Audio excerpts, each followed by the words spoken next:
Welcome student, अस्सलाम वालेकुम। उम्मीद है आप खैरियत से होंगे। हमारे आज के सेशन का टॉपिक है बायोटेक्नोलॉजी एंड एनवायरनमेंट। आज के सेशन में हम बात करेंगे कि बायोटेक्नोलॉजी का एनवायरनमेंट से क्या ताल्लुक़ है और एनवायरनमेंट को बेहतर से बेहतर करने में बायोटेक्नोलॉजी का क्या किरदार है। तो स्टूडेंट्स, आज हम देखते हैं कि कहीं तरह से हम एनवायरनमेंट को ख़राब कर रहे हैं। पोल्यूशन को अगर हम देखें, day by day pollution increase हो रहा है, व्हीकल्स के थ्रू, फैक्ट्रीज़ के थ्रू, दूसरी चीज़ों के थ्रू। हम गार्बेज नीचे फेंक देते हैं, कचरा नीचे फेंक दिया हमने। Water pollution, air pollution, land pollution, day by day pollution के अंदर इंक्रीज़ आ रहा है, चाहे वो ज़रिया कोई भी हो। तो एनवायरनमेंट को हेल्दी रखने के लिए बायोटेक्नोलॉजी क्या किरदार अदा करती है। तो सवाल ये आता है कि एनवायरनमेंट को हेल्दी रखने की ज़रूरत क्या है, क्यों रखें हम एनवायरनमेंट को हेल्दी। एनवायरनमेंट अगर हेल्दी होगा तो हम हेल्दी रहेंगे, यहाँ पे रहने वाला हर एक लिविंग ऑर्गेनिज्म हेल्दी रहेगा। अगर ये एनवायरनमेंट अनहेल्दी रहा तो हम भी अनहेल्दी रहेंगे।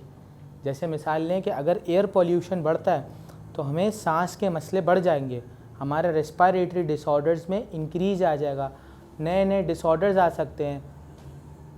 या अगर हम मिसाल लें, लैंड पोल्यूशन बढ़ता है तो हमारे दूसरे जैसे ठहरे हुए पानी के अंदर, हम कहते हैं कि अक्सर ठहरे हुए पानी के अंदर डेंगू के बैक्टीरिया जो है ना वो बनते हैं। या कचरे से, कचरा पड़ा हुआ है, गंदगी पड़ी हुई है, तो वहाँ से मुख्तलिफ़ बैक्टीरियाज, वायरसेस पैदा हो सकते हैं जो ह्यूमंस को या अदर लिविंग ऑर्गेनिजम्स को नुकसान पहुँचा सकते हैं और फूड चेन के अंदर खलल ला सकते हैं, मसाइल पैदा कर सकते हैं।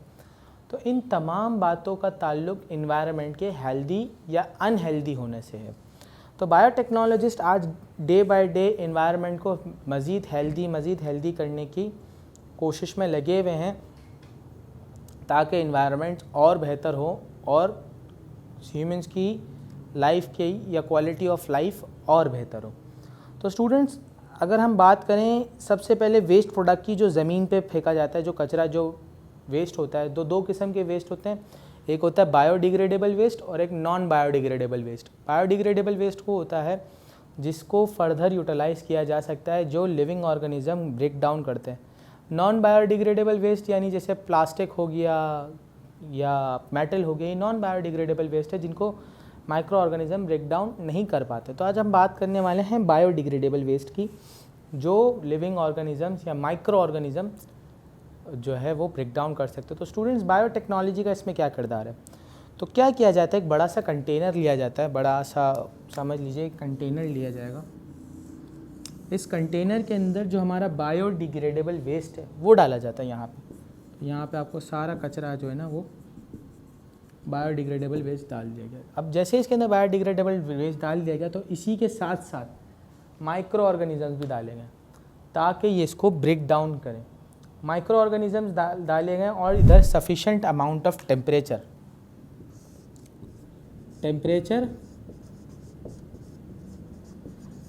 कंट्रोल किया जा रहा है। टेम्परेचर कंट्रोल क्यों किया जा रहा है? ताकि बैक्टीरिया या माइक्रो ऑर्गेनिज्म अपने ऑप्टिमम लेवल पे यानी अपने बेस्ट काम कर सकें।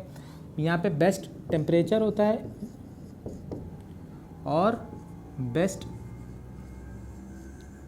Food supply.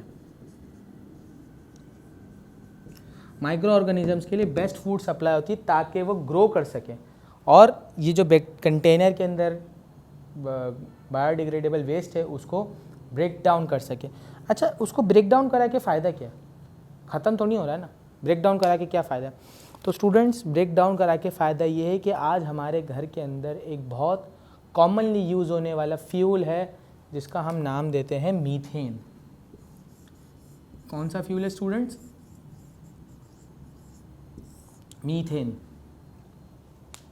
मीथेन हमारे घर में खाना पकाने के लिए इस्तेमाल होता है। अगर हमारे घर में जो खाना पकाने के लिए गैस आ रही होती है, जो चूल्हा जल रहा होता है, जिस वजह से वो मीथेन गैस की वजह से जल रहा होता है। तो आज कई कंट्रीज़ में, कई इलाकों के अंदर जो है ये प्रोसेस इस्तेमाल किया जाता है। तो जब माइक्रो ऑर्गेनिज्म इसे ब्रेक डाउन कर रहे होते हैं तो मीथेन गैस प्रोड्यूस होती है और मीथेन गैस को फिर एज अ फ्यूल इस्तेमाल किया जाता है ताकि वो एक तो चीप पड़ती है, बहुत सस्ती, कचरे से बन रही है और लोगों तक इसकी बेहतर फराहमी हो सकती है।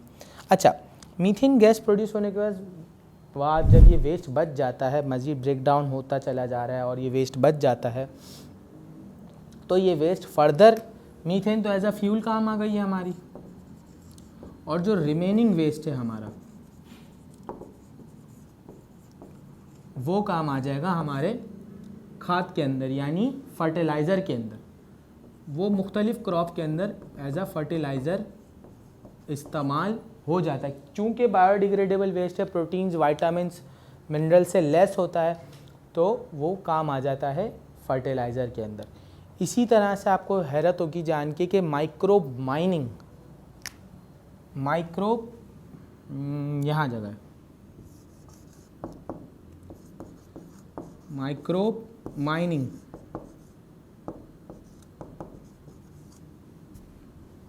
माइक्रोब माइनिंग क्या होता है? माइनिंग क्या होता है?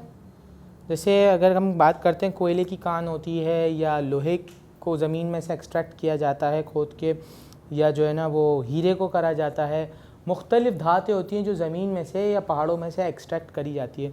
तो जो नॉर्मल माइनिंग होती है जो हथौड़े से या ड्रिलिंग से या छैनी से इससे करी जाती है, तो माइक्रोब माइनिंग आज डे बाय डे बहुत जो है ना वो आसान, सस्ता और अच्छा तरीका माना जा रहा है कि कई कंट्रीज़ में आज माइक्रो ऑर्गेनिज़म्स को यूज़ करते हुए लोहे की, जिंक की माइनिंग करी जाती है, आयरन और जिंक की माइनिंग करी जाती है, ताकि वो जो है ना वो अच्छे और बेहतर अंदाज में मिल सके और कम से कम एनवायरनमेंट को डैमेज हो। होता है क्या कि अगर जब माइनिंग करी जाती है तो एनवायरनमेंट को बहुत ज़्यादा डैमेज हो जाता है। हम जो है ना वो खोदते चले आते हैं तो वो डैमेज हमारा बढ़ जाता है। तो इस डैमेज को कम करने के लिए साइंटिस्ट, बायोटेक्नोलॉजिस्ट माइक्रो ऑर्गेनिज़म्स का इस्तेमाल करते हैं। इस तरह के माइक्रो ऑर्गेनिज़म्स उन्होंने जेनेटिक इंजीनियरिंग के ज़रिए बनाए कि वो एक्सट्रैक्ट करने में हेल्प कर रहे हैं क्या लोहा या आयरन या जिंक। मज़ीद मैं बात करूं तो ऑयल की अगर हम बात करते हैं तो आपको पता है जितना ऑयल, अगर मैं ज़मीन की बात करूं, अगर आपको यहाँ नज़र आ रही है तो ज़मीन के नीचे फ़र्ज़ कीजिए ये पत्थर हैं हमारे इतने सारे, अब ज़मीन के अंदर तो पत्थर होते ही हैं, तो इसके अंदर ऑयल है। जब यहाँ पे पंप आता है ऑयल का तो वो सिर्फ 1/3 ऑयल पंप कर पाता है, यानी जितना ऑयल इधर पड़ा हुआ है उसका सिर्फ तीसरा हिस्सा ही वो निकाल पाता है। अब तीसरा हिस्सा निकाल पाता है, इसका मतलब 2 हिस्सा ऑयल नीचे, 2 हिस्से ऑयल कहाँ पर होता है? वो ये रॉक्स के ऊपर चिपका हुआ होता है। तो आज साइंटिस्ट इस बात पे काम कर रहे हैं कि ये चिपका हुआ ऑयल माइक्रो ऑर्गेनिज़म्स उसे वहाँ से निकाले और वो दो हिस्सा ऑयल ज़मीन के अंदर अभी भी पड़ा हुआ है वो भी निकाल लिया जा सके, ताकि उसे ह्यूमन वेलफेयर के लिए इस्तेमाल किया जा सके। तो यहाँ पे भी माइक्रो ऑर्गेनिज़म्स डाले जाते हैं और वो माइक्रो ऑर्गेनिज़म को ऑप्टिमम टेम्परेचर यानी best temperature, best food supply देंगे, तो वो हमें वहाँ से ऑयल एक्सट्रैक्ट करने में हेल्प करेंगे और हमें ज़्यादा से ज़्यादा क्वांटिटी में चीज़ें मिलेंगी। और फिर मैंने आपसे बताया था इस ज़्यादा क्वांटिटी में चीज़ें हमारी बढ़ती हुई पॉपुलेशन की वजह से हमें ज़रूरत पड़ती है। अगर हम मज़ीद मिसाल आगे देखें, आगे कहाँ चीज़ों में काम आ रहा है ये, तो डिटर्जेंट। अक्सर हम खाना खा रहे होते हैं और हमारे कपड़ों पे दाग लग जाता है, वो दाग कभी निकलता है कभी नहीं निकलता। तो वो दाग ना निकलने के पीछे देखा गया कि जो हम खाना खा रहे हैं या खून के धब्बे हैं तो उनके अंदर मुख्तलिफ़ किस्म के प्रोटीन्स हैं जो एंजाइम्स या माइक्रो ऑर्गेनिज़म ब्रेक डाउन कर सकते हैं। तो डिटर्जेंट के अंदर भी माइक्रो ऑर्गेनिज़म्स डाल दिए गए ताकि वो स्टेन्स को हटा दें और फैब्रिक की जो क्वालिटी है उसको बरकरार रखें। आज कई डिटर्जेंट्स मार्केट के अंदर ऐसे मौजूद हैं जिनको इस्तेमाल करते हैं तो गहरे से गहरा या मुश्किल से मुश्किल जो दाग होता है वो हट जाता है। क्यों हट जाता है? क्योंकि उसके अंदर प्रोटीन रिमूवर या प्रोटीन ब्रेक डाउन करने के लिए एंजाइम्स या बैक्टीरियाज मौजूद हैं जो उसे हेल्प कर रहे होते हैं ताकि ये ब्रेक डाउन करे किसको? प्रोटीन्स को, और वो स्टेन्स वहाँ से हट जाए और फैब्रिक की क्वालिटी ख़राब ना हो। अक्सर लोग गर्म पानी में इस्तेमाल करते हैं, तो गर्म पानी में इस्तेमाल करने से होता ये कि फ़ैब्रिक ख़राब हो जाता है। जो दूसरे किस्म के फैब्रिक आता है जो गर्म पानी में डालने से ख़राब हो जाता है, तो वो ख़राब ना हो इस वजह से माइक्रो ऑर्गेनिज़म्स का इस्तेमाल किया जाता है। तो आज हमने देखा कि माइक्रो ऑर्गेनिज़म्स के कितने इस्तेमाल है। तो स्टूडेंट्स एक ज़रा क्विक रिव्यू देखते हैं हमारे टॉपिक का और देखते हैं कंक्लूजन की तरफ चलते हैं, ठीक है। तो आज हमने सबसे पहले बात करी कि भाई there are 2 types of waste से पहले हमने बात करी कि बायोटेक्नोलॉजी इन्वायरमेंट की बेहतरी के लिए काम कर रही है। कैसे काम कर रही है? तो हमने बात करी वेस्ट मटेरियल को ख़त्म कर रही है। कैसे ख़त्म कर रही है भाई? हमने बात करी बायोडिग्रेडेबल वेस्ट से वो फ्यूल पैदा कर रही है और फर्टिलाइज़र बना रही है, सही है।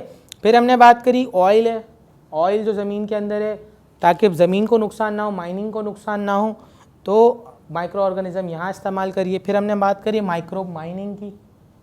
माइक्रो माइनिंग में हमने देखा कि ड्रिलिंग या दूसरे ओल्ड मेथड से अगर हम माइनिंग करते हैं तो हमारे इन्वायरमेंट को बड़ा नुकसान हो रहा है भाई।